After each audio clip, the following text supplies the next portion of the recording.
If you had the opportunity to build your ideal piano lab and budget was not an issue, what would you have in there? You would have digital pianos, of course, but would you ask for anything else? What about a computer with internet connection, or a projector and keyboard software to show the notes on the staff and on a keyboard? Would you include cameras to project the instructor's hands? What about a smartboard? And while you're at it, what about a touchscreen panel to control everything? Does this sound unimaginable or even impossible? While it may be for some, it wasn't for Dr. Oscar Macchioni at the University of Texas, El Paso. Dr. Macchioni, a native of Argentina, is known around the world as an accomplished solo and collaborative pianist, as well as a professor, lecturer, author, and adjudicator. He joined the music faculty at the University of Texas, El Paso in 2003, where he teaches class piano, piano pedagogy, and applied piano.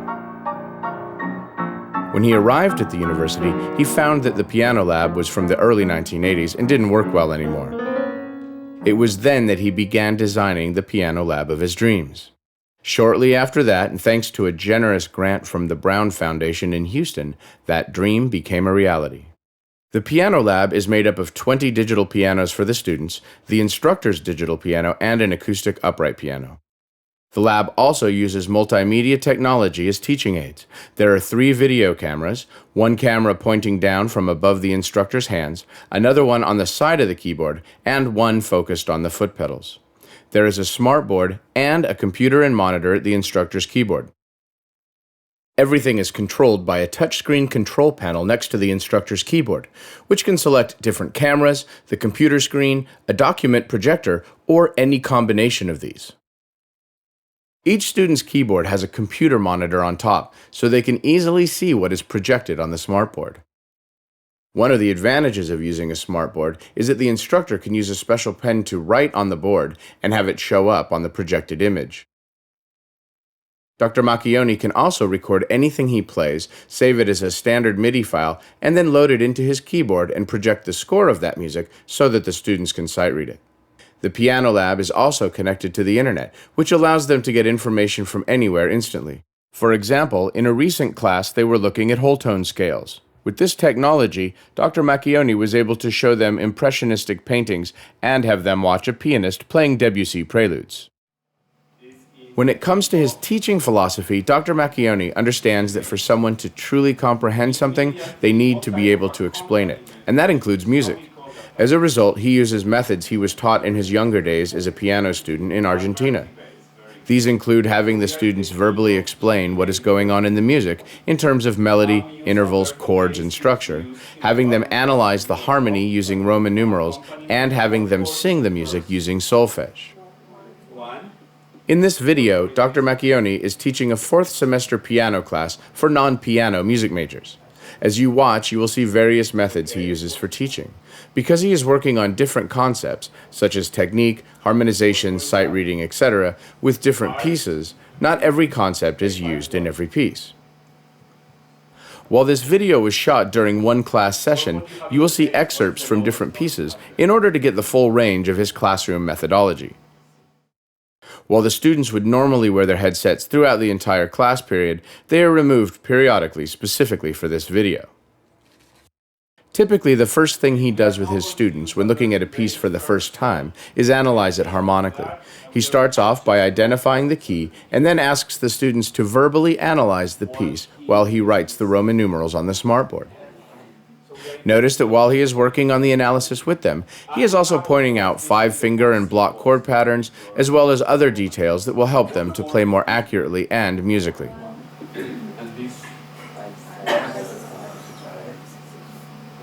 Five, specifically. 6-5, again you play with that since piano 1, then 1, then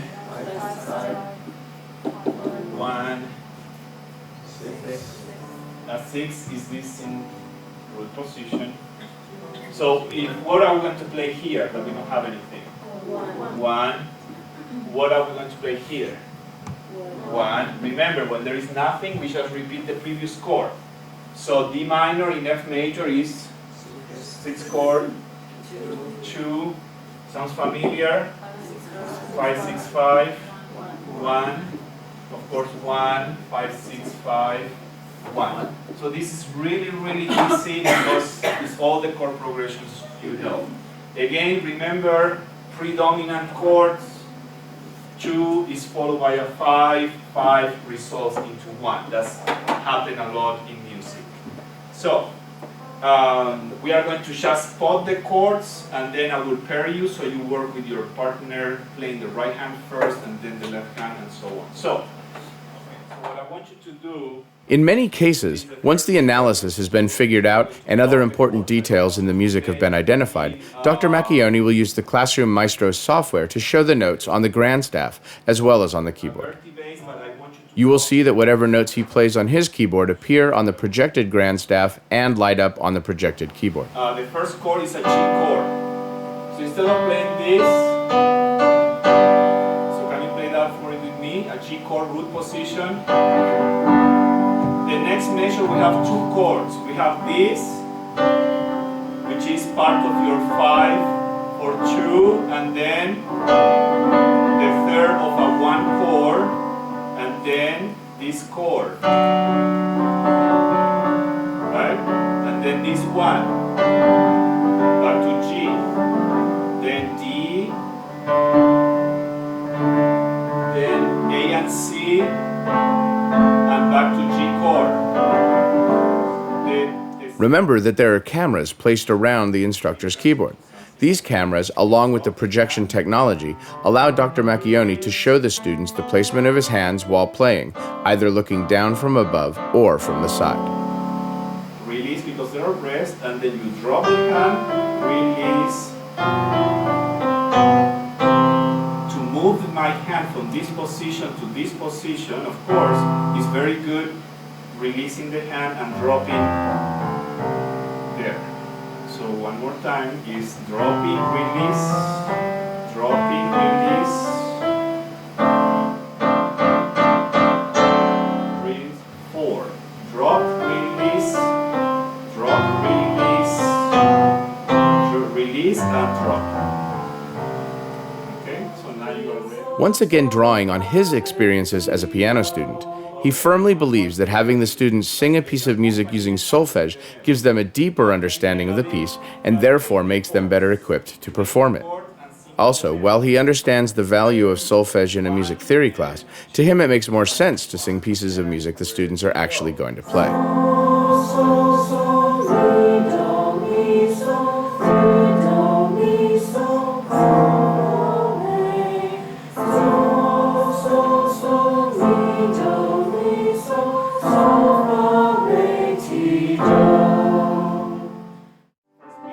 Finally, once he has approached a piece of music in any number of these ways, he will have them play it. But even then, there will be more to it than just playing straight through it. He may separate the parts, having them play the left hand by itself and then the right hand. He may have them block the chords out before playing them as written, such as when using an Alberti bass, and sometimes he will have half of the class play one part, while the other half plays the other part.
Notice that while he uses the technology to its fullest capabilities, he will still walk around the classroom to make sure that the students are playing correctly.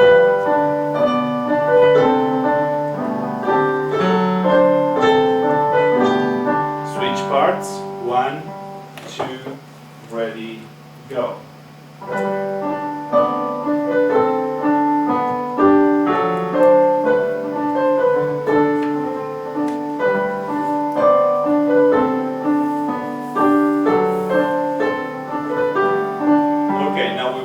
all play hands together in 2 steps. The first step, block, well, this won't work that way. Let's just play as rhythm. Okay, let's just play as rhythm. Slower if you want. You want slower? Yeah. Yes. Okay. Is this 1 and 2? Okay. So here we go. 1 and 2 and 1 and ready, go.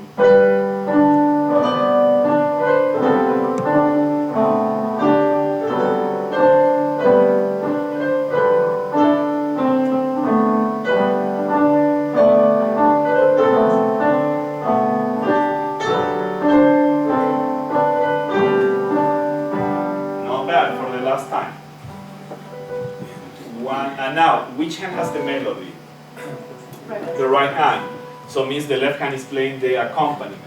So I don't want to hear a tractor boom, boom, boom, boom playing the accompaniment. I want a very soft, very simple accompaniment, the right hand a little bit louder, or the left hand, of course, softer than the right hand. This is a lullaby, so you're going to put the baby to sleep. So no tractor playing here. Okay, here we go. 1 and 2 and 1 and ready, go. Even though Dr. Macchioni has state-of-the-art technology in his classroom, he knows that it is still just a tool to teach music.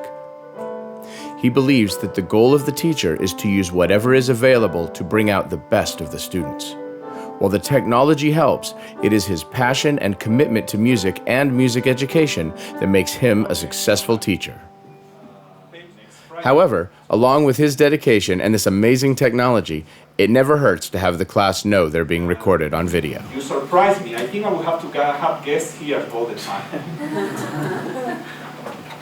I think you never played quite accurate. You were never quite accurate when I'm alone here in the class, like you were today.